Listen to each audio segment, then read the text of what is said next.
오늘은 개혁주의와 세대주의로 본 요한계시록 강해 5번째 메시지를 증거하겠습니다.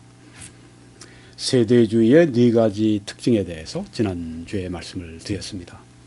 4가지 특징, 은혜, 구원, 교회, 예언, 이 4가지 특징을 말씀드리면서 3가지를 이미 말씀드렸습니다. 구원, 교회, 은혜, 오늘은 예언을 말씀드리려고 합니다. 자, 세대주의의 4번째 특징은 예언입니다. prophecy, 예언.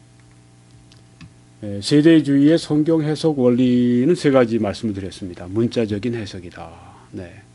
literal interpretation. 세대주의는 성경을 상징적으로가 아니라 문자적으로 해석을 하는 특징이 있습니다. 또 교회는 독특하다. 이스라엘과 완전히 구별되어 있다. 서로 흡사하고 비슷한 점이 많이 있지만, 그렇지만 교회는 이스라엘과 완전히 다른 그런 독특한 것이다.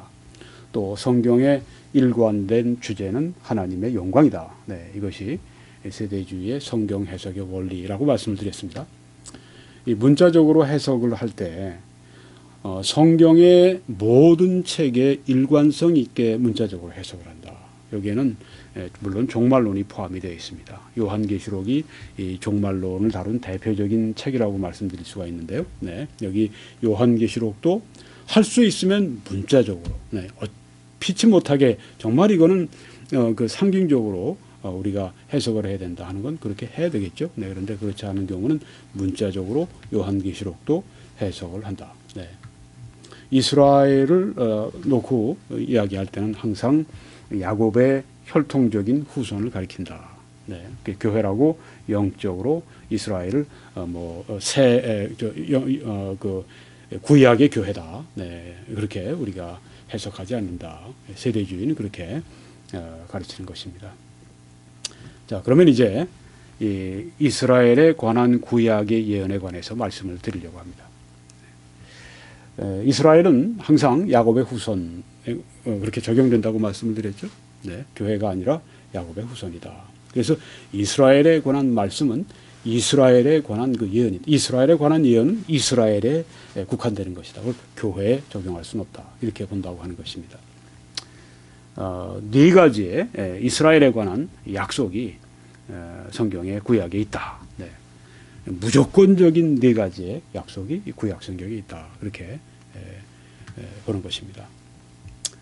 아브라함의 언약, 또 팔레스타인 언약, 다윗의 언약, 새 언약, 이렇게 4가지 언약이 이스라엘과 하나님이 맺으신 언약이 있습니다. 이 언약은 무조건적인 언약입니다. 이 언약은 이스라엘과만 맺으신 언약입니다. 이 언약은 또 문자적으로 성취되는 그런 언약입니다. 이 4가지 언약들의 특징들, 구약에 있습니다. 또 문자적으로 성취됩니다. 무조건적인 것입니다. 하나님 무조건 그들에게 베푸시는 것입니다. 그러니까 실패가 없죠. 성경의 어떤 약속은 조건적입니다. 너희가 이렇게 하면 이렇게 하리라. 구하면 주시리라. 너희가 얻지 못하면 구하지 아니하며. 이런 것은 다 조건인 것입니다. 그것은 이루어질 수도 있고 이루어지지 않을 수도 있습니다. 왜? 하나님만 하시면 다 이루어집니다만은 하나님이 사람들과 함께 일하실 때, 하나님이 사람들에게 책임을 맡기셨을 때 사람들이 책임을 지지 않으면 하나님께서 이루지 않으십니다. 그 하나님의 실패가 아니고 사람의 실패인 것이죠. 그런 하나님이 그런 제한적으로, 하나님이 허용적으로 그렇게 약속을 하시는 것이 있는데 여기는 그렇지가 않습니다. 무조건적으로 하나님이 이루시겠다고 하신 말씀입니다. 그리고 그 약속은 영원한 약속이 된다고 하는 것입니다. 구약에 있습니다. 이스라엘과 맺으신 4가지 언약은 구약에 있습니다. 문자적으로 성취가 될 것을 또한 말씀하고 있습니다. 무조건적입니다. 하나님께서 일방적으로 그렇게 하리라 말씀하신 것이고, 이것은 어떤 한시적인 게 아니라 영원한 그런 언약이라고 하는 것입니다. 이 4가지 언약의 특징이 뭐냐면 땅을 약속하셨습니다. 이스라엘에게요. 또 메시아가 통치하실 것을 그들에게 약속하셨습니다. 예수 그리스도께서 이스라엘을 직접 통치하실 것을 약속하셨다고 하는 것입니다. 언제 이루어지게 됩니까? 아직까지 이루어지지 않았죠. 예수님이 초림하셨을 때, 그때 이스라엘은 어떻게 했습니까? 예수님을 배척했습니다. 얼마나 배척했냐면 예수님을 십자가에 못 박아 죽일 만큼 그렇게 배척을 했습니다. 지금도 이스라엘 사람들 가운데 대다수는 믿지 않습니다. 예수님을. 그렇지만 예수 그리스도께서 이스라엘을 직접 다스릴 것에 대해서 그 이스라엘과 맺으신 네 가지 언약이 있다고 하는 것입니다. 언제인 것인가? 미래에 있을 일입니다. 천년 왕국에 있을 일입니다. 또 이스라엘에게 영적인 축복을 약속해 주셨습니다. 전에 없던 그런 영적인 축복이 있을 것이다. 네. 이것이 이제 이스라엘과 맺으신 네 가지 언약의 세 가지 특징이라고 하는 것입니다. 네 가지 언약의 첫 번째 언약은 아브라함과 맺으신 언약입니다. 창세기 12장 1절로 3절까지의 언약인데요. 여기에서는 아브라함에게 땅을 약속하셨고 후손을 약속하셨고 또한 구원을 약속하셨습니다. 여호와께서 아브라함에게 이르시되 너는 너의 고향과 친척과 아버지의 집을 떠나 내가 네게 보여줄 땅으로 가라고 말씀을 했습니다. 네. 땅으로 가라 하는 말씀은 그 땅을 너에게 주겠다고 하는 그 말씀이십니다. 그래서 하나님의 무조건적인 약속입니다. 그러니까 이 아브라함의 후손들인 이스라엘에게 반드시 땅이 있을 거라고 한 말씀입니다. 2000년이 지금 지나서 이스라엘 사람들이 땅을 뺏겼다가 지금 다시 1948년에 자기 땅으로 와서 거기 독립을 하지 않았습니까? 5월 달에 거기서 독립을 쟁취하지 않았습니까? 극적인 일입니다. 아마 20세기에 아마 2000년 사에 가장 극적 사건이 2000년 만에 자기 땅을 찾아 다시 돌아온 이스라엘일 것이다 이렇게 생각이 됩니다. 왜냐하면 여기에 땅으로 가라. 네, 그 땅을 너에게 주리라. 하나님이 말씀하셨기 때문입니다. 이스라엘의 그런 불순종과 또한 여러 가지 세계 정세와 이런 모든 우여곡절이 다 있음에도 불구하고 하나님께서는 그 땅으로 가라고 그렇게 이 아브라함에게 말씀하시고 그 땅을 그들에게 주겠다고 말씀하신 것을 그대로 무조건적으로 반드시 이루신다고 하는 것입니다. 내가 너로 큰 민족을 이루고 네게 복을 주어 네 이름을 창대하게 하리니 너는 복이 될지라. 너를 축복하는 자에게는 내가 복을 내리고 너를 저주하는 자에게는 내가 저주하리니. 얼마나 큰 축복입니까? 네. 하나님이 복을 내리시는데 사람이 그 아브라함에게 복을 빌면 하나님이 그에게 복을 주시고 아브라함을 저주하면 하나님이 저주한 그 사람을 저주하시고 네. 아주 대단한 그런 하나님의 아브라함을 향한 은혜를 여기서 볼 수가 있습니다. 땅의 모든 족속이 너로 말미암아 복을 얻을 것이라 하신지라. 땅의 모든 족속이 너로 말미암아 복을 얻을 것이다. 이스라엘과 지금 앙숙이 누구죠? 아랍이죠. 네. 이 모슬렘이 주로 그 종교인 아랍 민족들, 이스마엘의 후손들, 이스라엘과 지금 철천지 원수입니다. 그런데 그 아랍 민족들에게도 여기 포함되는 건 모든 족속이니까 아랍 민족들에게도 복을 얻게 될 것이다. 아랍 민족들 가운데 지금은 수가 적지만은 지금 많은 사람들이 이 그리스도인들이 또 그 가운데 있어요. 그래서 모든 족속이 그 아브라함의 후손 예수 그리스도를 통해서 복을 얻게 되실 것을 여기 말씀을 하고 있습니다. 팔레스틴 언약은 신명기 30장 1절로 10절에 있는 말씀인데 여기도 땅에 대한 영원한 권리를 말씀하고 있습니다. 또 무조건적으로 그렇게 하신다는 말씀이 있습니다. 또 이스라엘이 회개와 믿음으로 그 땅으로 다시 돌아올 것을 말씀을 하고 있습니다. 바벨론 땅에서 돌아온 것처럼 또 그 로마로 말미암아서 온 세상에 흩어졌다가 다시 그 땅으로 돌아온 것처럼 네 하나님 여호와께서 너를 네 조상들이 차지한 땅으로 돌아오게 하신다고 말씀을 했습니다. 바벨론 땅에서 이스라엘 백성이 돌아왔는데 누가 돌아오게 하셨는가? 거기에 이 영어로는 사이러스라고 하는데 우리말로 우리말이 생각이 안 나네요. 사이러스. 그 고레스죠. 우리말로. 고레스가 그 칙령을 내려서 이스라엘이 돌아온 것이 아닙니다. 여기 보니까 하나님께서 그들을 그 땅으로 돌아오게 하셨다고 말씀했습니다.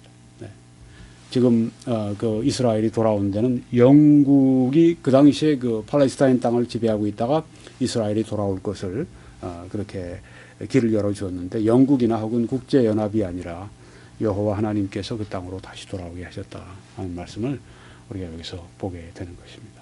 네. 하나님이 다시 돌아오게 하셨다. 네. 이런 모든 국제적인 모든 이런 그 정세, 열강들의 모든 그런 어떤 이 국제 관계, 이런 모든 것 속에서 누가 그 일을 하시느냐? 하나님이 그 땅으로 다시 돌아오게 하셨다. 한국이 다시 통일된다고 하십시다. 러시아가 무슨 중국이 혹은 미국이 혹은 주위에 있는 강대국들이 어떻게 이렇게 서로 해서 우리 한국이 통일되게 그런 거 아닙니다. 그런 관계들이 있을지 몰라도 결국은 하나님이 통일되게 하신다고 하는 것입니다. 역사를 주관하시는 분이 하나님이시기 때문에 여기 말씀 보시면 여러분 아실 수 있죠. 네 하나님 여호와께서 너를 땅으로 다시 돌아오게 하신다고 그렇게 말씀한 것입니다. 우리가 하나님을 경외해야 할 것이 여기 있습니다. 네. 우리의 모든 생사화복을 하나님이 주장하고 계십니다. 그래서 우리가 다시 찾아야 될 것들이 있지 않습니까? 다시 돌아가야 할 것들이 있지 않습니까? 그 모든 일을 누가 하시느냐? 하나님이 하신다고 하는 것입니다. 그러니까 하나님께 순종하고 하나님을 의지하고 그렇게 우리가 해야 된다고 하는 것입니다. 여기에서 특별히 강조하는 것은 뭐냐 하면 하나님께서 무조건적으로 그렇게 하신다고 하는 말씀입니다. 네. 이스라엘 사람들이 회개하지 않고 죄를 짓고 그래서 이제 바벨론 포로로 끌려가지 않았습니까? 네. 그 다음에 다시 돌아오게 하시는데 네. 하나님이 그렇게 하신다. 또 여기에 보면 하나님이 이스라엘을 아주 번영케 하실 것을 말씀하고 있습니다. 언제 그 말씀이냐면 천년 왕국 때 성취가 될 것이라고 네. 세대주의에서는 그렇게 보는 것입니다. 신명기 30장 5절의 말씀은 결국은 앞으로 미래의 천년 왕국 때 성취될 그런 약속이다. 네 하나님 여호와께서 너를 네 조상들이 차지한 땅으로 돌아오게 하사 네게 다시 그것을 차지하게 하실 것이며 여호와께서 또 네게 선을 행하사 너를 네 조상들보다 더 번성하게 하실 것이며 아주 이스라엘이 번영할 때 이스라엘의 황금기 네, 이런 때가 앞으로 다가올 것인데 앞으로 오게 될 것인데 네, 다윗 솔로몬 시절보다 훨씬 더 번영하는 번성하는 그때가 올 것인데 그게 언제냐 미래라고 하는 것이죠. 언제냐 그것이 천년 왕국이라고 하는 것입니다. 예수님께서 재림을 하시고 난 이후에 이 땅에 천년 동안 펼쳐지게 될 문자적인 천년 왕국에서 번성하게 될 것을 이 신명기 30장 5절에서 말씀했다. 이렇게 세대주의에서 믿는 것입니다. 그다음 세 번째 약속은 다윗과 맺으신 언약입니다. 조금 전에 그 시내산 팔레스타인 약속은 이제 모세 시대 때고 여기 다윗 시대 때고요. 네. 한 500년씩 이렇게 차이가 나죠. 그 아브라함은 주전 2000년경에, 모세는 주전 1500년경에, 다윗은 주전 1000년경에, 네. 이렇게 맺으신 언약인데 한 500년씩 이렇게 되네요. 네. 사무엘하 7장 12절에서 16절에 있는 말씀으로서 다윗 왕조에 대해서 말씀하신 것입니다. 다윗 왕조에 대해서 그 왕국 그 백성, 왕좌, 통치권, 네, 그걸 하나님께서 계속 이 다윗과 그 언약을 맺으시겠다 하는 것입니다. 영원합니다. 언제 성취가 되느냐? 이것 역시 천년 왕국 때 성취가 된다 이렇게 보는 것입니다. 또 구세주께서 유다 족속에서 나와서 보좌와 왕국을 가지고 이스라엘을 통치하신다. 네. 보좌와 왕국, 백성 이것은 한 그 국가의 이 나라의 기본적인 거죠. 네. 그 보좌가 있고, 네. 그러니까 정부가 있고, 또 그다음에 백성이 있고 땅이 있고, 네. 언제 이런 것들이 이스라엘에 이루어지는가? 천년 왕국 때 이루어진다고 하는 것입니다.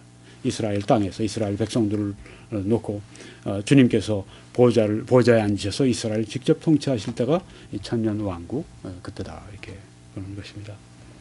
내 집 왕조 다윗 왕조죠. 내 나라가 그 백성들이 내 앞에서 영원히 보존되고 내 왕위 통치권이 영원히 견고하리라 하셨다 하라.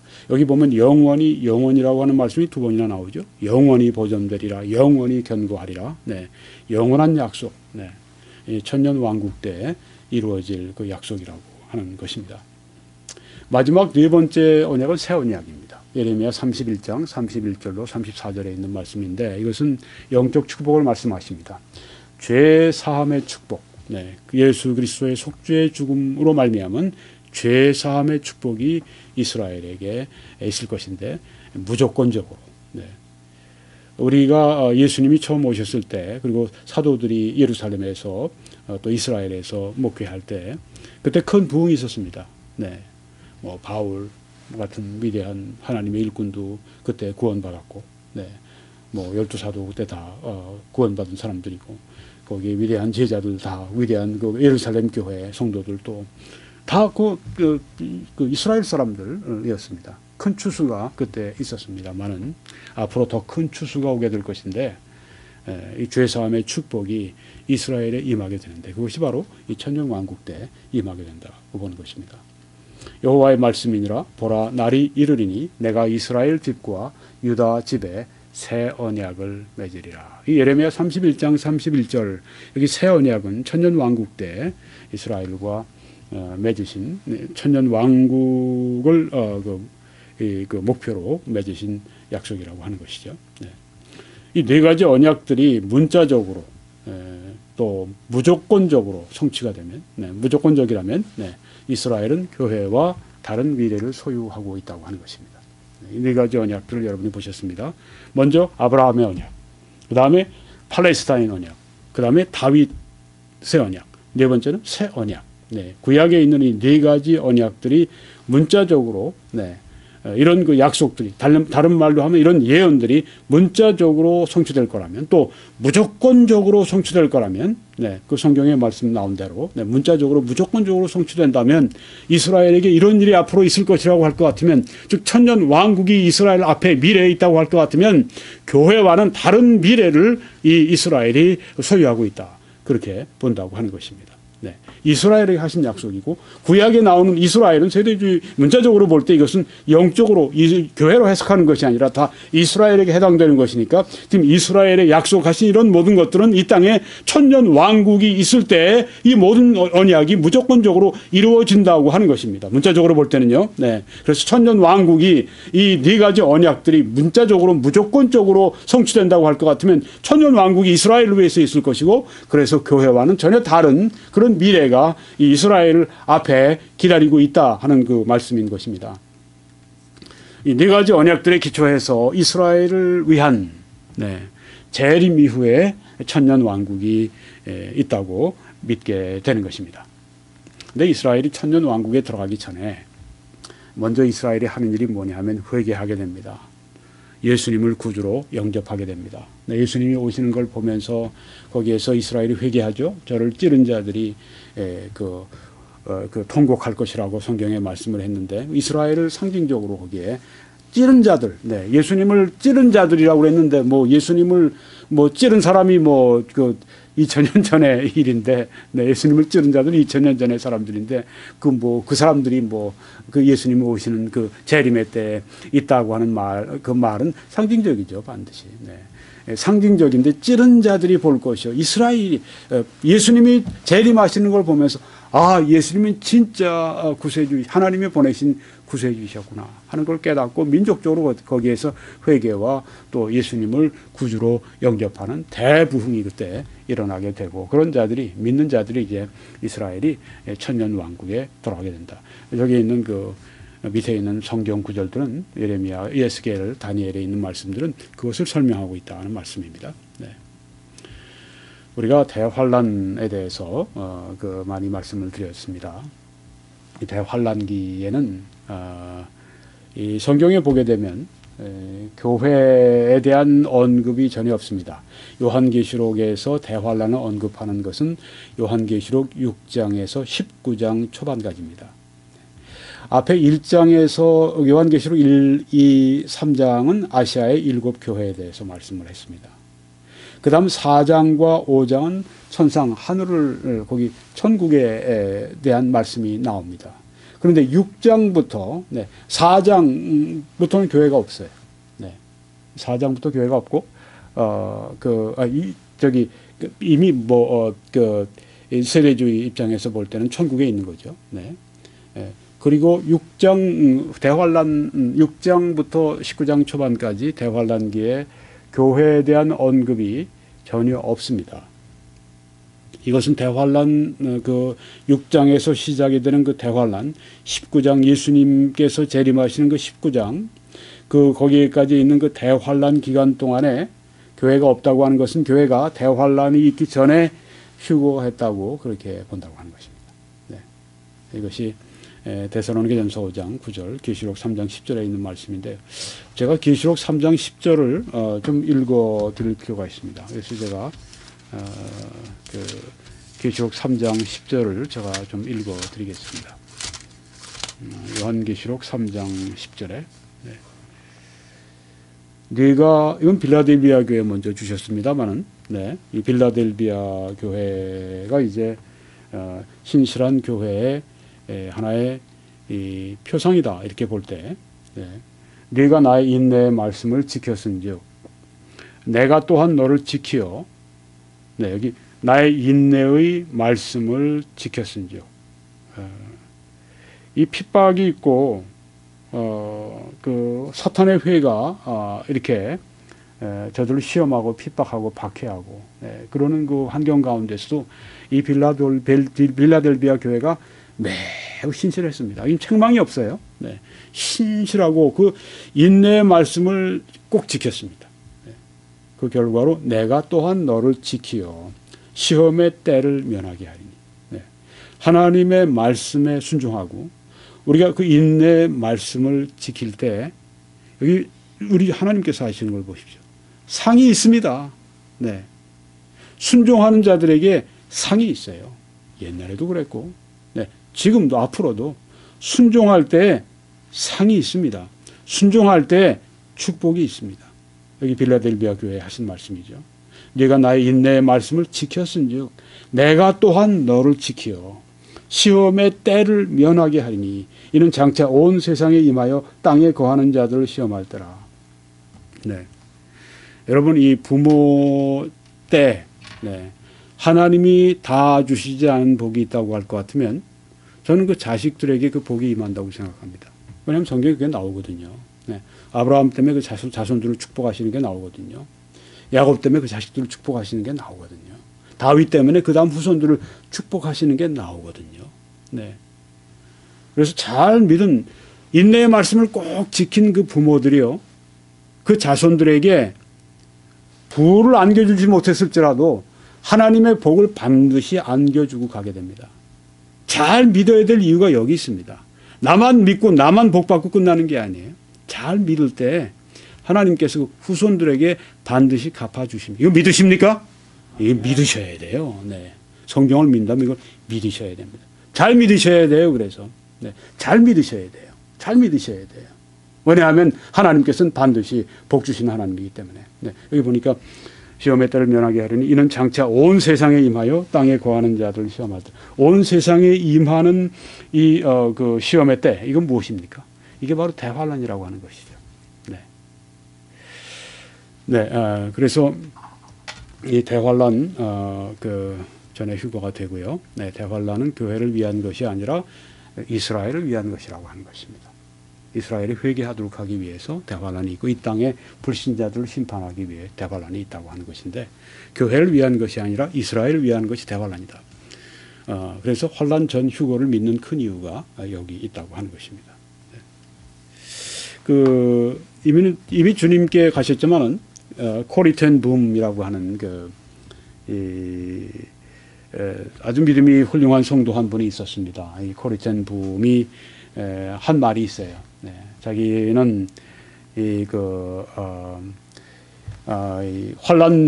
교회가 환란을 통과하지 않는다. 그 교회가 휴거된다. 환란 전에 휴거된다 하는 걸 자기는 믿지 않는다고 그래요.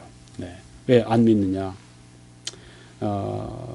그거는 신학적인 이유보다는 본인이 당한 경험 때문에 그런 말을 하게 된 것 같아요. 자기가 그 모진 환란을 겪어봤기 때문에 교회가 그 환란을 겪지 않는다고 하는 것에 대해서 별로 마음에 들지가 않는 거예요. 그런데 이제 여기에서 그 대환란을 교회가 피한다고 하는 것이 인기가 있겠습니까? 없겠습니까?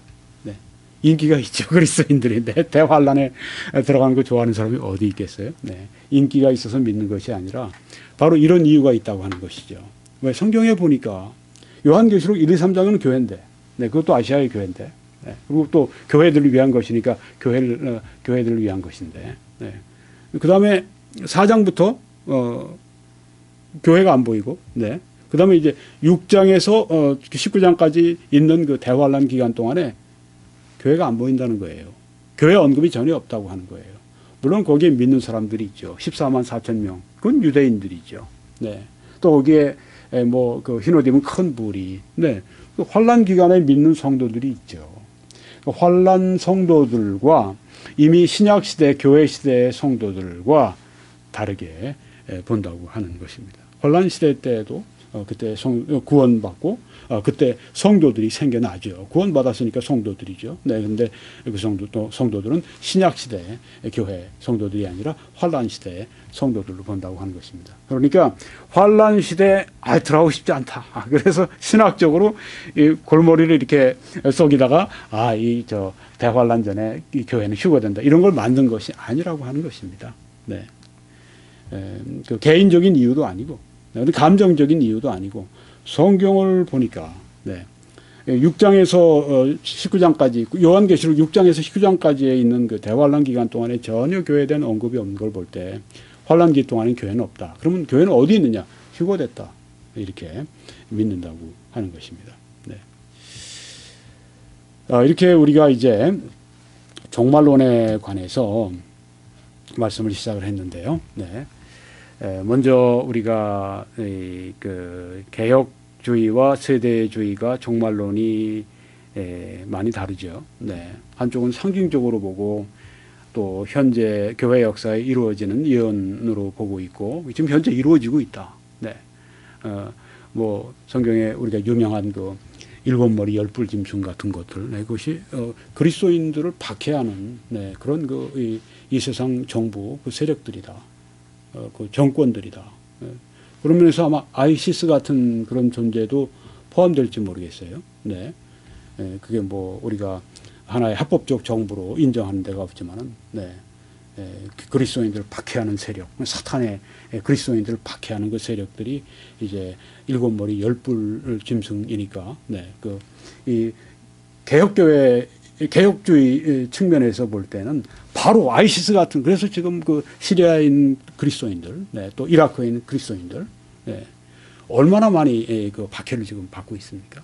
네, 그런 것들이 지금 일곱 머리 열 뿔 짐승, 바로 그런 그 그리스도인들 박해하는 그 세력들, 네, 이런 것들이 지금 활동하고 있다. 네, 이렇게 보는 거하고, 이제 문자적으로 볼 때 이것은 앞으로 다가올 미래 대환란기에 일어날 그때 그 그리스도인들을 박해하는 이 정권, 네.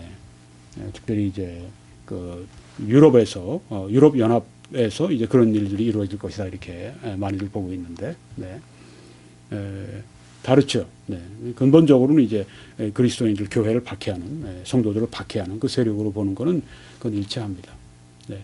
자, 이렇게 우리가 다르지만은 일치하는 것들이 있는데 특별히 이 종말론에 관해서 이 개혁주의나 세대주의가 함께 공통으로 믿는 게 있습니다. 그래서 공통의 신조는 그런 것입니다. 자, 이제 우리가 종말론에 관한 이 개요를 정리하고 그 다음에 요한계시록의 1장으로 들어가도록 그렇게 하려고 지금 계획을 하고 있습니다. 종말론에 관한 공통의 신조, 여기 보시니까 죽음이 있습니다. 네.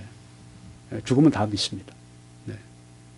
또 죽음에 대한 그런 그 여러 가지 세부 사항도 이 양대 진영에서 다 동일하게 믿습니다. 그다음에 천국이 있습니다. 천국 다 믿습니다. 네. 뭐 개혁주의나 뭐 세대주의나 뭐 다름이 없습니다. 천국 다 믿습니다. 또 새 예루살렘 성, 새 예루살렘 다 믿습니다. 네. 틀림이 없습니다. 지옥 다 믿습니다. 네. 또 네 가지가 더 있습니다. 네. 재림, 예수 그리스도의 재림 다 믿습니다. 물론 이제 세대주의에서는 공중 재림과 예수님의 지상 재림, 예수님의 재림이 두 가지 양상으로 그렇게 나타난다.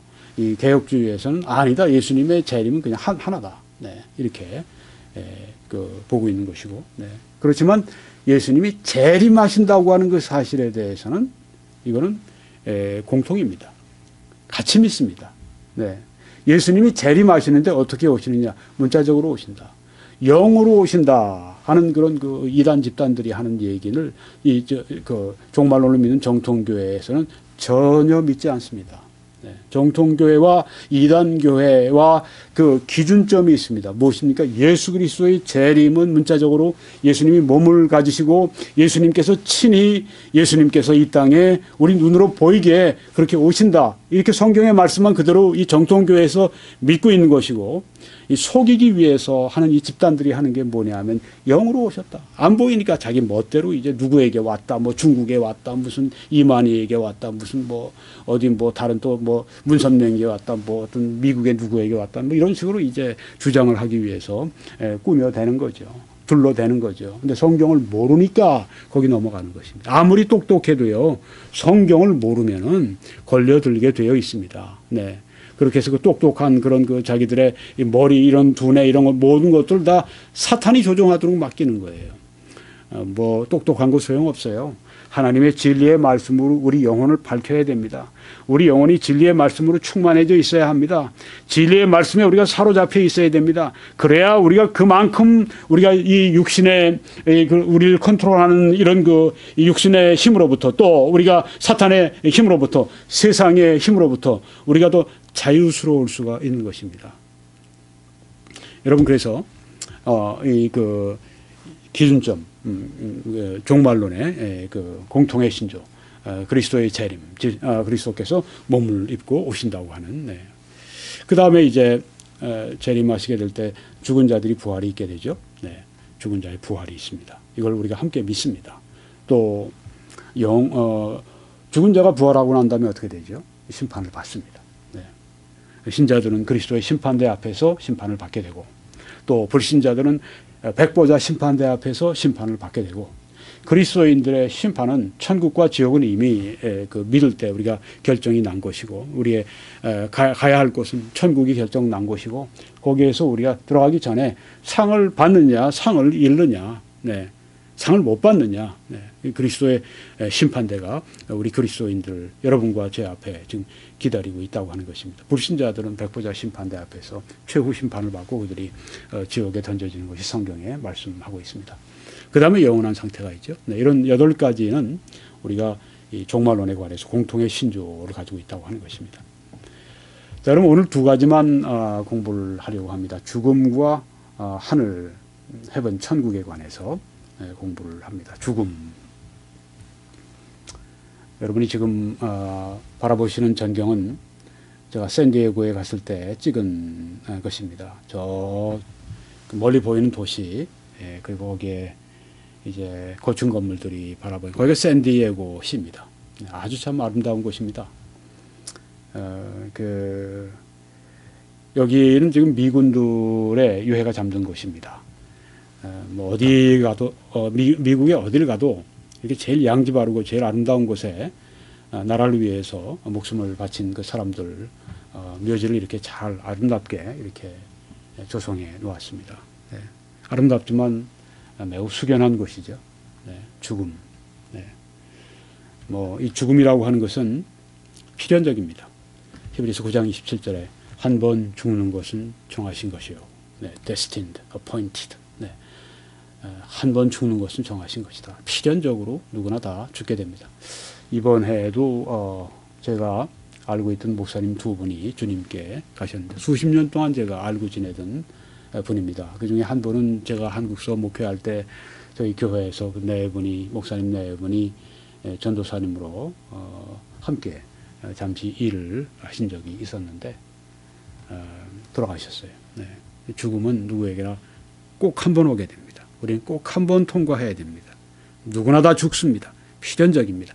한 번 죽는 것은 정하신 것이고 뭐 지금 의학 기술이 많이 발달해서 이제 한국 사람들의 수명이 늘어나서 90세, 100세를 이제 바라봐서 앞으로 그 나이 들어서 65세 이후는 이제 계속 아픈 건데 어떻게 우리가 은퇴의 길을 지나야 되느냐, 뭐 이런 문제 때문에 고민들을 많이 하는 걸 지금 보고 있습니다. 개인적인 문제고, 가정적인 문제고, 사회적인 문제고, 국가적인 문제인데, 네. 그런데 이제 그 이후를 또 봐야죠. 네. 죽은 이후는 어떻게 될 것인가. 네. 뭐 리타이어하고 은퇴하고 이제는 그 앞으로 죽기까지 그 기간 염려를 그렇게 많이 하는 거에 절반만이라도 좀 생각을 해봤으면 좋겠어요. 죽고 나면 어떡할 거냐. 네. 죽고 나면 어떡할 거냐. 한 번 죽는 것은 정하신 것이오. 성경에 말씀했는데 다 죽습니다. 그런데 성경은 그 다음에 그 후에는 심판이 있다고 말씀했습니다. 그러니까 대비해야죠. 심판에 대해서 대비해야죠. 성경이 사실을 말씀하고 있으니까, 성경이 진리를 말씀하고 있으니까 심판을 대비해야죠. 심판을 어떻게 대비합니까? 구원받아야죠. 네. 예수 그리스도를, 죄를 회개하고 예수 그리스도를 나의 구주로 믿음으로 말미암아 구원받아야죠. 네. 요사이 구원파에서 예수 그리스도가 당신의 죄를 위해서 모든 값을 다 치르신 것을 깨달으십시오. 네. 그 깨달을 때 당신들이 구원받습니다. 이런 얘기를 해서 그 문제 때문에 지금 이단으로 그렇게 정죄가 된 그런 상태입니다. 그 맞습니까? 성경에서 말씀한 거하고 다른 얘기를 하고 있는 거죠. 네. 성경은 믿는 자는, 네, 그렇게 말씀했는데 깨닫는 자는 구원받는다고 그렇게 성경을 그렇게 자기들이 진리가 이거라고 선포하는 것입니다. 성경이 어디 그렇게 말씀하는가요? 그렇지 않죠. 네, 이 얘기는 할 수 있어요. 예수 그리스도가 당신의 죄를 위해서 모든 값을 다 치르셨다고 하는 것을 여러분이 아십시오. 네, 깨달으십시오. 깨닫고 그 다음에 믿으십시오. 이렇게 해야죠. 네, 깨닫는 게 잘못은 없어요. 네, 성령이 깨닫게 해주시는데 믿으라고 그 얘기를 해야 되는 것입니다. 스펄전 목사님은 그 믿음이 무엇인가에 대한 설교를 하면서 그렇게 얘기를 합니다. 첫째, 믿음은 우리에게 그건 하나의 knowledge다. 그건 우리에게 하나의 지식이다. 네. 그 다음에는 그 knowledge, 그 지식에 대해서 믿음은 그 다음 단계가 뭐냐면 assent, 동의하는 것이다. agree, 동의하는 거예요. 아, 예수님이 날 위해 십자가 위에서 대신 죽으셨구나. 내가 동의하는 겁니다. 거기서 끝나는 것만은 아니에요. 그분이 세 번째로 얘기합니다. commitment. 그 믿음을 내 것으로 만드는 것이라고 하는 거죠. 내 것으로 삼는 것입니다. 네, 의지적으로 결단하는 것입니다. 이게 믿음입니다. 먼저 지식이 있어야죠. 네, 그러니까 예수님께서 당신의 죄를 위해서 십자가에 죽으신 것을 깨달으십시오. 그건 처음이죠. 네, 그걸 깨달음으로 어떻게 구원받아요? 지식만 가지고 어떻게 구원받습니까? 알고 그 다음에 동의해야죠, 내가. 네, 그 다음에 그것을 믿음으로 내가 결단을 내려서 믿어야죠. 성경에 이게 다 나오지 않습니까? 네.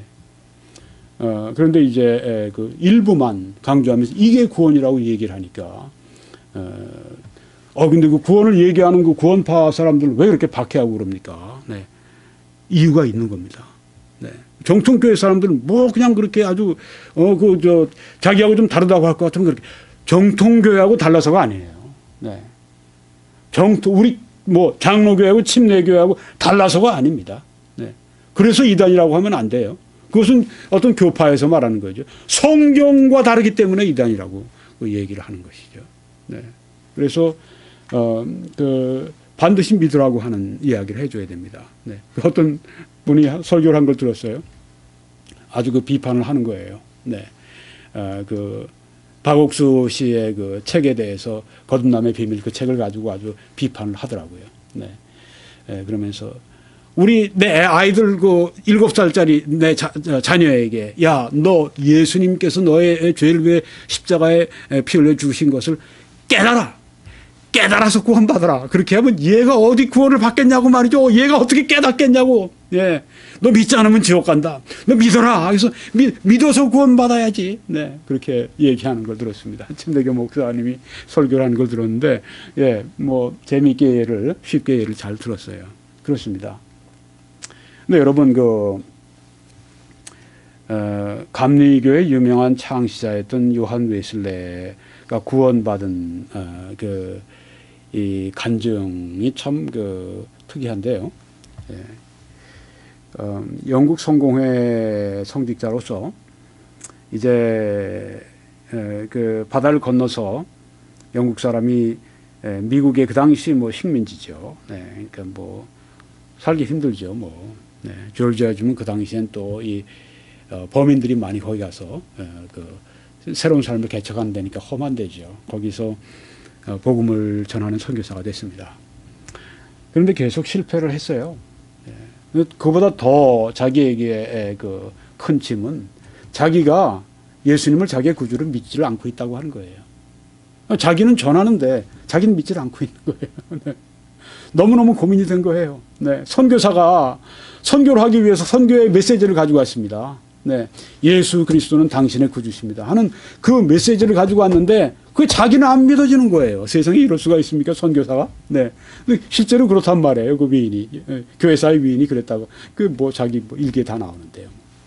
너무너무 고민이 그 당시에 모레비안 이 교도의 그 지도자하고 이제 대화를 상담을 하는데 그분이 이렇게 아주 지혜롭게 그 조언을 해 줬어요. 믿어지지 않더라도 자꾸만 전하십시오. 그러다 보면 언젠 당신도 믿을 때가 올 겁니다. 자꾸만 거기서 당신 이제 전하면 안 돼. 믿지도 않고 왜 전해?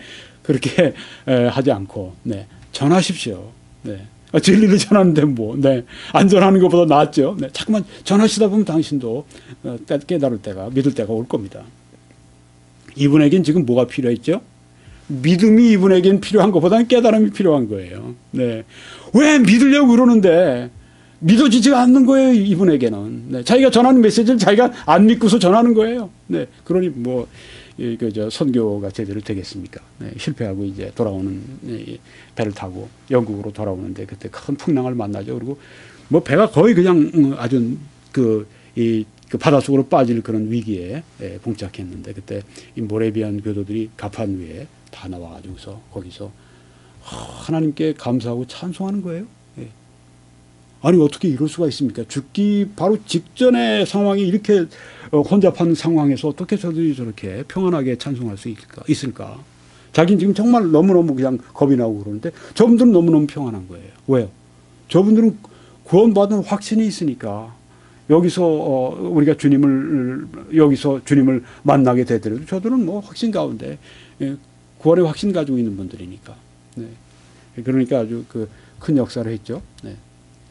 근데 거기에 하나님께서 풍랑에서 배를 건지시고 무사히 이제 영국에 도착해서 런던에 어느 날 엘더스게이트라고 하는 거리에 있는 이 모레비안 교도들의 모임에 참석을 했습니다. 이 모레비안 교도들은 이제 목사님이나 인물이 없어요. 네, 그래서 거기에 또 어떤 한 평신도가 일어나서 마틴 루터의 로마서 주석 서론 거기를 이제 읽고 있었어요. 읽고 있었는데 거기에 어떤 부분이냐면 1장 17절이죠. 네. 오직 의인은 믿음으로 말미암아 살리라 하는 거기에 대해서 이제 마틴 루터의 이 로마서 주석에 쓴 것을 이제 그 부분에 대해서 읽는데 이 요한 웨슬레가 그것을 듣는 동안에 갑자기 마음에서 뜨거움을 느꼈다고 그래요. 그러면서 예수님께서 정말 나를 위해서 죽으셨다고 하는 것을 깊이 깨닫게 된 겁니다. 여기 요한 웨슬레의 회심을 지키는 때가 바로 그날입니다. 자, 거기서 그러면 아마 구원파에서 보십시오. 거기에 지금 요한 웨슬레도 이렇게 마음이 뜨거워져서 깨달으니까 구원받지 않았습니까? 그렇게 보면 안 돼요. 네. 웨슬레는 그걸 믿으려고 어마어마하게 고민하고 노력을 했던 사람입니다. 믿고 싶어서 미치겠는데 믿어지지가 않는 거예요. 네, 믿습니다. 믿게 해주십시오. 네. 그러다가 성령이 그 영혼을 중생시키시면서 그게 깨달음이 주어진 거예요. 그때 아마 그 깨달음과 함께 회개와 믿음이 동시에 그에게 생긴 것 같아요. 네. 그 요한 웨슬레의 그 회심 그걸 가지고 교리화하면 안 돼요. 내가 구원받은 경험을 가지고 구원은 이렇게 받아야 되는 것이다. 우선 경험을 가지고 구원의 메시지를 전하면 안 된다고 하는 겁니다. 그게 바로 지금 구원파의 문제로 보여지는 것입니다. 네. 요한 웨슬레는 그 다음에 나와 같이 깨달으면 구원받는다고 절대 얘기하지 않았습니다. 믿으라고 선포했어요. 네. 나가서 뭡니까 그저 콜 그러니까 이거 석탄 광부들 네, 그 사람들 있는데 가서 노천에서 노방에서 막 설교를 합니다. 휘필드의 영향을 받아서 이제 가서 막 설교를 하면요. 그러면서 예수님을 막 증거하고 그러면요. 그 석탄의 막장에 지금 아침에 새벽에 일하러 들어가던 사람들이 잠시 서가지고선 이제 그 웨슬레나 이런 휘필드가 거기에서 뜨겁게 성령의 충만한 복음을 전하면요. 이 사람들이 이렇게 그 얼굴들이 이렇게 석탄재에 이렇게 묻어 있는데 들락날락하면서 말이죠. 그냥 거기로 그냥 흰 눈물 자국이 쫙 흐르고 그랬다고 그래요. 네. 왜 그렇습니까? 그 말씀이 성령께서 그 깨닫게 하시는 말씀들이 그들이 임하면서 그들이 마음속에 깨달음과 함께 네. 믿게 되는 거죠. 네. 깨달음이 없는 믿음, 네. 그런 믿음이 있겠어요? 네. 깨닫지도 못하고 믿겠어요? 네. 내용도 없이 믿겠어요? 네. 무조건 믿어라. 그것도 문제죠. 네. 무조건 하나님 믿어라. 그럼 구원받는다. 이게 문제죠. 네. 왜 우리가 죄를 사함받았는가 하는 사실을 설명해 줘야 되죠. 예수님께서 나의 인류의 죄를 위해서 첫사람으로서 하나님 앞에서 우리를 대표해서 십자가 위에서 죽으심으로 말미암아서 우리가 죽은 거나 마찬가지다. 우리 인류가 죽은 거나 마찬가지다. 우리가 인류가 심판받은 거나 마찬가지다. 왜? 예수님이 대표해서 심판을 받으셨기 때문에 우리가 그렇게 받은 거나 마찬가지다. 예수님이 대표해서 심판을 받으셨기 때문에 그분의 죽음의 모든 혜택이 우리에게 돌아온 것이다. 네, 우리에게 돌아온 것이다. 존 스타트라고 하는 그 유명한 신학자가 쓴 글에 보면 그런 내용이 나오죠. 우리가 예수 그리스도 안에서 예수 그리스도가 처벌받으셨을 때 우리도 처벌을 받았다고 얘기하면 어떤 사람이 일어나서 아니 예수님만 대속할 수 있는 거지 우리를 대속할 수는 없는 겁니다. 그렇게 얘기하는 사람이 있을 것이다. 근데 내가 말하는 건 이것이다. 다른 것이 아니라 예수님의 죽음으로 말미암아 그분의 죽음이 가져온 모든 베니핏, 그분의 죽음이 가져온 모든 유익과 그 은혜가 다 그 안에 있던 우리에게 다 주어진 것이다. 그렇게 얘기를 한다고 하는 것입니다. 이런 복음의 사실을 분명하게 증거하고 난 다음에 그 다음에 믿으라고 해야 되겠죠. 네. 처음부터 복음도 설명하지 않고 그냥 무조건 예수 믿으면 구원받아. 어떻게 예수를 믿어야지 그것도 모르고 그냥 예수 믿으면 구원받아. 예수님이 어떻게 하셨는지도 모르고 어떻게 구원받으라고 그러겠어요. 네. 그러니까 복음은 정확하게 전해야죠. 네. 전하다가 보면요. 어떤 때는 성령이 뜨겁게 하시면요. 그 말씀을 듣는 순간에 그냥 그 깨달음이 오는 거예요. 네. 그 확신이 주어지는 거예요. 어떤 사람은 구원받으면서 구원의 확신이 함께 주어지는 경우가 있습니다. 요한 웨슬레가 그런 경우입니다. 네. 근데 구원의 확신을 가지고 구원이라고 얘기하면 안 되는 것이죠. 네. 자, 우리는 이 죽음에 대해서 지금 계속 말씀을 나누고 있는데 이 죽음은 성경의 몸의 죽음을 말씀하고 있고 영혼은 죽지 않는다고 말씀합니다. 영혼은 영원히 지속된다고 말씀을 합니다. 여기 말씀에 보면 몸은 죽여도 영혼은 능히 죽이지 못하는 자들을 두려워하지 말아라. 예수님이 이렇게 말씀하셨습니다. 몸은 죽여도 박해하는 사람들이 우리 몸은 죽여도 영혼은 능히 죽이지 못하는 자들을 두려워하지 말아라. 오직 몸과 영혼을 능히 지옥에 멸하실 수 있는 하나님을 그거를 두려워하라. 이렇게 말씀을 했습니다. 네. 영혼은 죽지 않습니다. 영혼 불멸 이 성경이 가르치는 것입니다. 죽음은 그래서 영혼과 몸의 분리라고 하는 것입니다. 야고보서 2장 26절에 보면 영혼 없는 몸이 죽은 것 같이 영혼 없는 몸이 죽었다. 네. 몸이 죽었다고 하는 것은 영혼과 몸이 분리되어 있다. 그것을 말씀하는 거라고 하는 거죠. 네. 죽음. 흙으로 지어진 몸은 흙으로 돌아간다. 이게 또 죽음이라고 하는 것입니다. 창세기 3장 19절에 네가 흙으로 돌아갈 때까지 얼굴에 땀을 흘려야 먹을 것을 먹으리니 네가 그곳에서 취함을 입었음이라. 흙에서. 네. 너는 흙이니 흙으로 돌아갈 것이니라 하시니라. 흙으로 지음받은 인생이 다시 죽으면 흙으로 돌아가게 됩니다. 네. 이게 바로 죽음입니다. 근데 왜 육신이 죽는가? 죄의 결과라고 로마서 6장 23절에 말씀하죠. 죄의 삭은 사망이요. 네. 사망은 죄의 값입니다. 또 아담을 통해서 모든 사람에게 죄가 전가되었다고 이렇게 가르칩니다. 로마서 5장 12절에 보면 한 사람으로 말미암아, 여기는 아담입니다. 죄가 세상에 들어오고, 한 사람 때문에 죄가 들어왔습니다. 아담이 범죄했을 때 아담이 우리를 대표해서 범죄했다고 하는 것입니다. 그래서 죄가 세상에 들어오고 죄로 말미암아 사망이 들어왔나니 이와 같이 모든 사람이 죄를 지었으므로 사망이 모든 사람에게 이르렀느니라. 또 죽음은 소멸이 아닙니다. 이제 뭐 죽고 나면 그냥 뭐 수증기가 그냥 물이 수증기 돼서 사라지는 것처럼 그런 게 아니라고 하는 거죠. 몸은 흙으로 돌아가지만 영혼은 영원히 지속이 된다. 천국이든지 지옥에서든지 영원히 지속이 된다. 우리가 부자와 나사로의 그 누가복음 16장에 있는 말씀을 보면 바로 그 말씀입니다. 부자는 아주 이 땅에서 정말 아주 너무너무 잘 살았어요. 나사로는 아주 가난한 데다가 또 헌데가 있었고 아주 불쌍하게 살았습니다. 그렇지만 나사로는 하나님을 의지했습니다. 나사로가 죽어서 천국 가는데 왜 나사로가 천국 가는, 착해서 혹은 뭐 가난해서 천국 들어간 것이 아닙니다. 그럼 가난하고 착한 사람이 돼야 구원받지 않겠습니까? 아닙니다.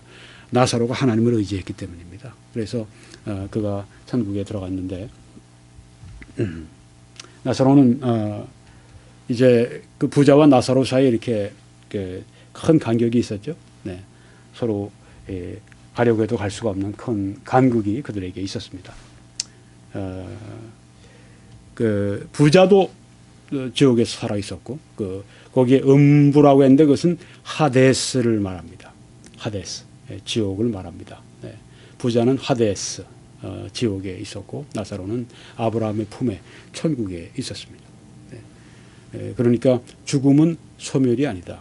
부자가 죽고 소멸된 것도 아니고 나사로가 죽고 소멸된 것도 아니고 죽은 이후에 부자는 이 하데스의 지옥에, 나사로는 아브라함의 품에 천국에 계속 살아있는, 소멸되지 않고 계속 진행되는, 그러니까 몸은 흙으로 돌아갔고 영혼이 계속 살아있는 거죠. 물론 나중에 부활의 몸을 다 입게 되죠. 성도에게 죽음은 그러면 무엇입니까? 성도가 죽으면 무엇입니까?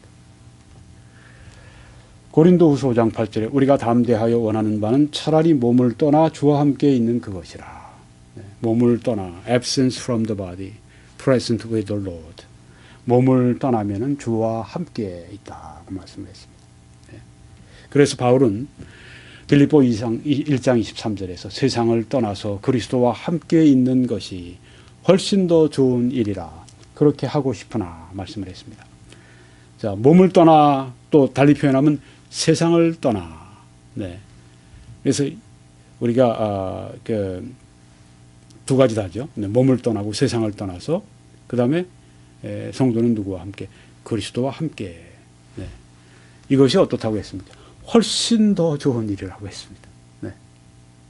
이 땅에 사는 것보다 예수님과 함께 있는 게 훨씬 더 좋은 일이어서 내가 그렇게 하고 싶은데 너희들 때문에 내가 좀 더 이 땅에 머물고자 한다. 그렇게 바울이 말씀을 합니다. 이런 마음을 우리도 가지고 있어야 되겠어요. 그리스도와 함께 있는 것이 훨씬 더 좋은데, 이 땅에 있는 것보다 훨씬 더 좋은데, 이 땅에 있어서 하나님의 뜻을 이룰 일이 있기 때문에 내가 이 땅에 살아간다. 이런 자세, 훌륭한 그리스도인의 자세입니다. 그러면 이미 그리스도 안에 죽은 자들은 어떻게 되는가?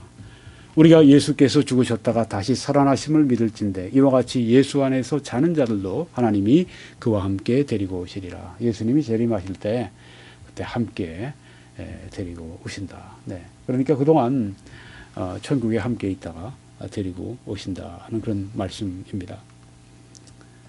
자, 이제 우리가 죽음을 마치고 하늘에 대해서, 헤븐, 하늘나라, 천국에 대해서, 혹은 먼저 하늘에 대해서 공부를 좀 하려고 합니다. 성경에는 세 가지 하늘이 있습니다.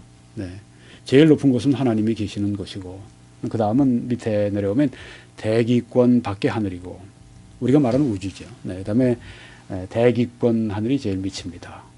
우리가 지금 말하는 공기가 있는 대기권 하늘입니다. 성경에는 이 세 가지 하늘을 다 말씀하고 있습니다. 먼저 이 대기권 하늘은 지구를 덮고 있는 공기층인데요. 한 6마일 정도라고 그러니까 한 10km 정도 된다고 봐야 되겠죠. 네. 지표면에서 이제 한 10km 정도 공간까지 공기가 있습니다.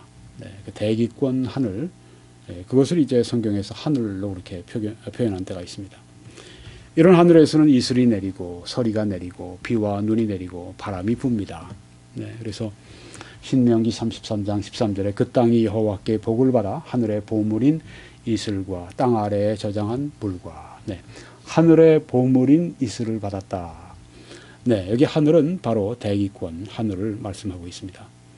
또 이 대기권 하늘에서 이제 천둥이 치고 또 구름이 떠 있고 저 뒤에 있는 지구 그 사진에도 구름들이 여기저기 지금 떠 있는 모습을 보여줍니다. 또 여기에서는 새들도 날아다니고, 네, 여기가 바로 성경에서 말하는 하늘, 대기권 하늘을 말하고 있는 것입니다.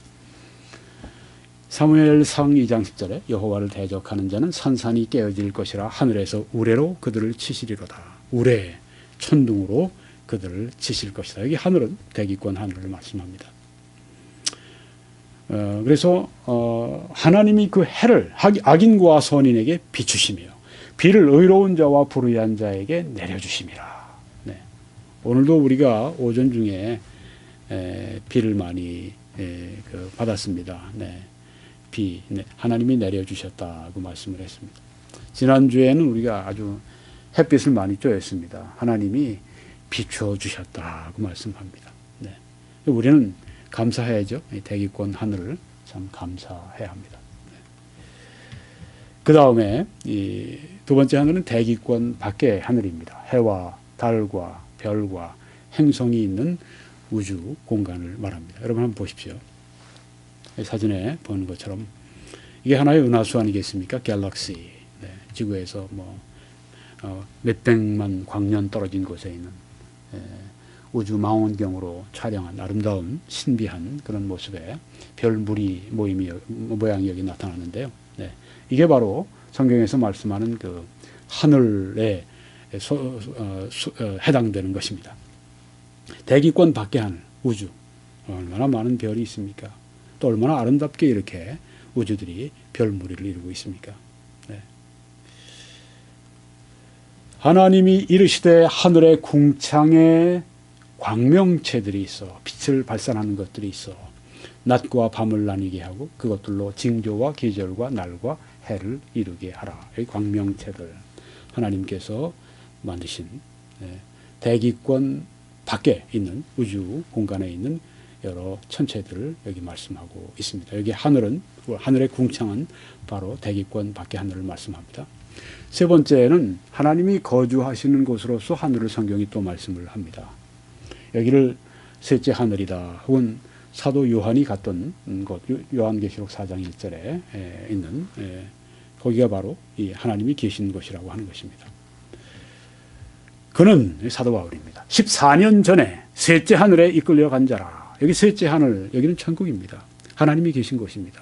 그가 낙원으로 이끌려가서 여기 낙원이라고 말씀했는데 이 패러다이스, 낙원, 여기 바울이 낙원이라고 말씀을 했죠.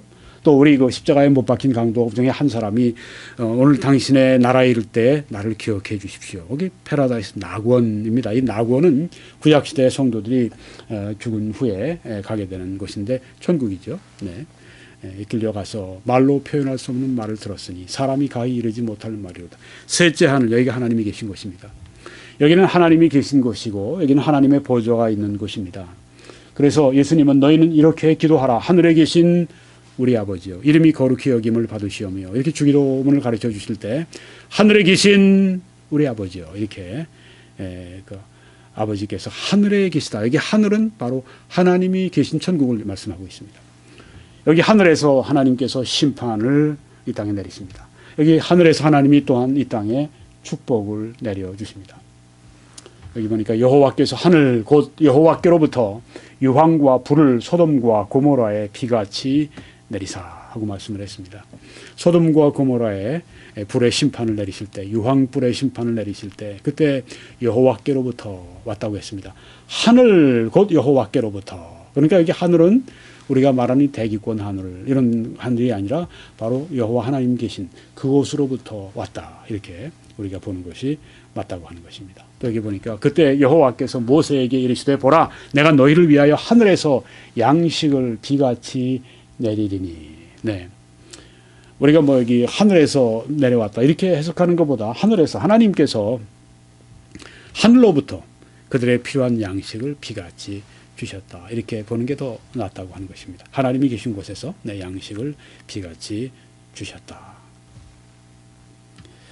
네, 여기 하나님이 계신 곳, 여기 셋째 하늘은 하나님의 백성을 하나님이 여기서 내려다보시는 곳입니다. 또 하나님의 백성들이 기도할 때 그 기도를 들으시는 곳이 바로 이 셋째 하늘이라고 말씀하는 것입니다. 그의 오른손에 구원하는 힘으로 그의 거룩한 하늘에서 그에게 응답하시리로다. 여기 하늘은 특별히 거룩한 하늘이라고 말씀하셨는데, 이 거룩한 하늘은 일반 이 대기권 혹은 대기 밖의 하늘이 아니라 셋째 하늘, 하나님이 계신 그 하늘, 하나님의 보좌가 있는 그 하늘, 그 거룩한 하늘에서, 하나님의 보좌가 있는 바로 그 하늘에서 기도하는 사람들, 그들에게 응답하신다, 또 그 구원하신다 하는 것을 여기에 말씀하고 있습니다. 또 하나님이 하늘로부터, 셋째 하늘로부터 내려오신다는 표현이 있습니다. 또 이 셋째 하늘에서 하나님의 주권적인 계획이 수립되는 곳이라고 말씀합니다. 여호와여 주의 말씀은 영원히 하늘에 굳게 섰사오며, 이 하늘은 우리가 보이는 창공 혹은 뭐 우주 공간, 여기가 아니라 하늘, 셋째 하늘, 하나님이 계신, 하나님의 보좌가 계신 그 하늘에 굳게 하나님의 말씀이 세워졌다. 하나님의 주권적인 통치가 거기서 이루어졌다. 계획이 거기에 세워졌다. 그런 말씀입니다. 구약 성도들은 죽고 나면 어디 갈까요? 천국으로 가죠. 이 말씀에서 보면 그의 나이가 높고 늙어서 기운이 다하여 죽어 자기 열조에게로 돌아가네. 네. 자기 열조에게로 돌아갔다는 이 말씀은 그 은유적인 표현이라고 생각을 합니다. 천국으로 갔다고 하는 것으로 이해하는 것입니다. 여기 성경에 보면 또 예수님께서 함께 하실 때 엿새 후에 예수께서 베드로와 야고보와 그 형제 요한을 데리시고 따로 높은 산에 올라가셨더니 그때 모세와 엘리야가 예수와 더불어 말하는 것이 그들에게 보이거늘. 네. 소위 변화산상에서 예수님께서 이제 그 모세와 엘리야가 그 예수님과 더불어서 대화하는 것을 제자들이 보았습니다. 네. 모세와 엘리야가 여기 있었는데 이들은 그 죽은 다음에 어디 갔을까? 천국이죠. 네. 천국에 간 이들이 여기 예수님과 더불어 말하고 있는 모습을 보았다고 성경이 말씀합니다. 결론적으로 이제 우리가 정리하고 마치겠습니다. 세대주의의 네 가지 특징은 은혜, 구원, 교회, 예언 네 가지입니다. 오늘 예언에 대해서 말씀을 드렸습니다. 이스라엘에 관한 구약의 예언. 네. 이것은 교회가 아니라 야곱의 혈통적인 후손들에게 해당되는 것이다. 또 이것은 네 가지 무조건적인 약속이 이스라엘에게 주어졌다. 네 가지 약속은 아브라함의 언약, 팔레스타인 언약, 혹은 시내산 언약, 그리고 다윗 언약, 새 언약 네 가지다 하는 것입니다. 이 네 가지 언약은 이스라엘과 맺으신 이 네 가지 구약에 있는 언약은 구약에 있고 문자적이고 무조건적이고 영원하다고 하는 것입니다. 문자적으로 그대로 예언된 것이다. 그대로 이루어진다. 네, 무조건적으로 하나님이 이루신다고 했으니까 반드시 이것은 앞으로 이루어진다. 네, 그리고 영원한 것이다.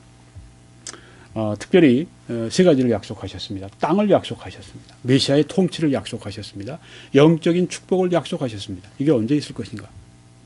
천년왕국에 있게 된다고 하는 것입니다. 아브라함과 맺으신 언약은 땅, 후손, 구속을 거기에 언급을 하셨습니다. 팔레스타인 언약은 땅에 대한 영원한 권리를 말씀하셨고 무조건적으로 주신다고 하셨습니다. 또 이스라엘이 회개하고 믿음을 가지고 그 땅으로 돌아오게 된다고 말씀했습니다. 그리고 팔레스타인 언약은 하나님이 이스라엘을 번영케 하시는데 그 이전 어느 때보다 그렇게 번영케 하신다. 언젠가 천년왕국 때 그렇게 하신다고 하는 것입니다. 다윗과 맺으신 언약, 그에게 백성과 통치권을 약속을 하시고 영원할 것을 말씀했는데 이 영원함 이것은 천년 왕국 때 성취가 될 것을 말씀한다고 하는 것입니다. 구세주가 또 유다 족속에서 나와서 보좌와 왕국을 가지고 이스라엘을 통치하시게 되는데 이게 언제냐? 천년 왕국 때 된다고 하는 것입니다. 그러니까 지금 이 네 가지 언약은 다 천년 왕국이 이 땅에 이루어질 것이라고 하는 것을 언약하시고 또 예언하신 그런 말씀이다. 이렇게 세대주의에서 해석을 하는 것입니다. 새 언약은 죄 사함과 영적인 축복인데요. 예수 그리스도의 속죄 죽음으로 말미암아서 여기도 무조건적으로 내가 그렇게 한다는 말씀이 나옵니다. 네. 이 네 가지 언약들이 문자적으로 예언되고 이루어진다면, 무조건적으로 예언되었고 그대로 이루어진다면 그 이스라엘은 천년 왕국을 맞이하게 될 이스라엘은 교회와 또 특별히 환란기 이전에 천년 왕국 오기 전에 7년 전에 휴거될 그 교회와 전혀 다른 미래를 소유한다. 교회는 휴거되고 이 이스라엘은 이 네 가지 언약들이 문자적 무조건적이면 이 땅에서 예수님이 직접 오셔서 직접 통치하시는 천년 왕국에 이스라엘은 회개하는 이스라엘은 들어가게 된다. 굉장히 다르게 된다고 하는 거죠. 또 네 가지 언약들에 기초해서 이스라엘을 위한 예수님의 재림 이후에 천년 왕국이 이루어지게 된다. 믿는 근거가 된다고 하는 것입니다. 네 가지 언약은 이 천년 왕국을 믿는 세대주의에서 주장하는 그 언약들의 기초다 하는 것입니다. 이스라엘이 천년 왕국에 들어가기 전에 그들은 회개하고 예수님을 구주로 영접하게 됩니다.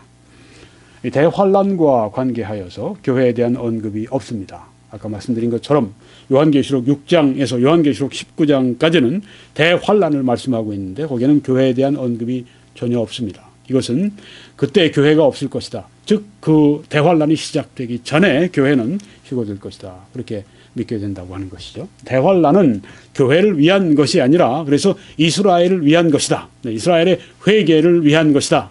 그래서 환란 전에 교회가 휴거하는 것을 믿는 큰 이유가 된다. 그렇게 또 말씀을 드렸습니다. 종말론에 관해서 이 개혁주의나 또 세대주의는 함께 공통으로 믿는 신조가 있습니다. 죽음, 천국, 새 예루살렘, 지옥, 재림, 죽은 자의 부활, 심판, 영원한 상태 이런 것들을 함께 우리가 공유하고 함께 믿고 있다고 하는 것입니다. 그러니까 함께 믿는 것이 훨씬 더 많아요. 네. 이 천년 왕국에 대한 또 대환란에 대한 또 그 교회 휴거에 대한 이런 것들이 이제 큰 차이가 있는 것이죠. 네. 죽음은 필연적입니다.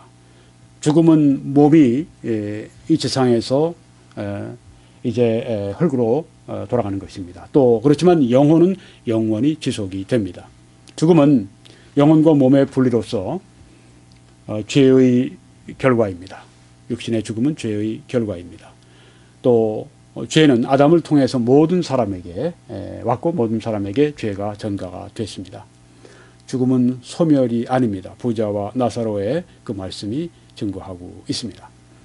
성도에게 죽음이라고 하는 것은 다름이 아니라 가장 좋은 것입니다. 왜요? 주님과 함께 있는 것이기 때문에 그렇습니다. 네. 우리가 함께 늘 같이 살고 지내다가 죽어서 다시 보지 못하게 되면 참 슬프죠. 네. 당연한 감정입니다만은 네. 주님과 함께 있는 더 좋은 가장 좋은 것이 성도의 죽음의 이후에 기다리기 때문에 죽는 사람도 또 보내는 사람도 너무 슬퍼할 필요는 없습니다. 왜냐하면 성도에게 죽음은 주님과 함께 있는 더 좋은 것이기 때문에 아니 최상의 것이기 때문에 그렇습니다. 하늘은 성경에 세 가지로 말씀했습니다. 하나님이 계시는 곳, 대기권 박하늘, 대기권 하늘. 네. 대기권 하늘, 지구를 덮고 있는 10km 정도의 공간. 대기권 박하늘, 네. 해, 달, 별, 행성이 있는 우주. 또 하나님이 거주하시는 세 번째 하늘. 네. 이렇게 해서 오늘 우리 개혁주의와 세대주의로 본 요한계시록 강해 5번째 메시지를 마쳤습니다. 유튜브.com으로 들어가셔서 김홍기 목사 요한계시록을 써놓으시고 들으셔도 좋고 21church.com으로 들어오셔서 잘 준비된 그 목록을 가지고 보셔도 좋습니다. 다음번에도 우리가 함께 종말론에 관해서 함께 우리가 공통의 신조에 대해서 말씀을 드리려고 합니다. 그렇게 해서 우리가 그 개요를 조직신학적으로 종말론을 우리가 다 공부한 이후에 그 다음에 이제 요한계시록 본문 자체로 들어가려고 그렇게 생각을 하고 있습니다. 감사합니다. 하나님의 축복이 다시 만날 때까지 우리와 함께 해주시기를 간절히 바랍니다.